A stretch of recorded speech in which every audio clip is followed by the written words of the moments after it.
YouTube ಚಾನಲ್ಗೆ ಸ್ವಾಗತ. ನಮಸ್ಕಾರ. ಮೊದಲನೇದಾಗಿ ಇವತ್ತು ಸಾಂಬಾರು ಪುಡಿ ಮಾಡೋ ವಿಧಾನ ತೋರಿಸ್ತೇನೆ. ಮನೆಯಲ್ಲೇ ಸಿಂಪಲ್ಲಾಗಿ ಮಾಡ್ಬೋದು. ಇದಕ್ಕೆ ಬೇಕಾಗಿರುವಂಥದ್ದು ಮೊದಲನೇದಾಗಿ ಕಾಳು ಮೆಣಸು ಇಡೀ ಇರಲಿ, ಕೊತ್ತಂಬರಿ, ಉದ್ದಿನಬೇಳೆ, ಕಡಲೆಬೇಳೆ, ಸ್ವಲ್ಪ ಮೆಂತೆ, ಜೀರಿಗೆ ಮತ್ತು ಒಣಗಿದ ಮೆಣಸು. ಇದಿಷ್ಟನ್ನು ಇವಾಗ ಫ್ರೈ ಮಾಡ್ಕೊಳ್ಬೇಕು. ಇವಾಗ ಇದನ್ನು ಚೆನ್ನಾಗಿ ಫ್ರೈ ಮಾಡ್ಕೊಳ್ಬೇಕು. ನಾನು ಮಾತ್ರ ಸ್ವಲ್ಪ ತಗೊಂಡಿದ್ದೇನೆ, ನಿಮಗೆ ಎಷ್ಟು ಬೇಕು ಅಷ್ಟು ತಗೊಂಡು ಫ್ರೈ ಮಾಡ್ಕೊಳ್ಬೋದು. ನಾನು ಸ್ವಲ್ಪ ತಗೊಂಡಿದ್ದು ಮಾತ್ರ.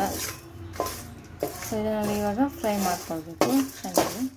ಸ್ವಲ್ಪ ಬಿಸಿಯಾದರೆ ಸಾಕು.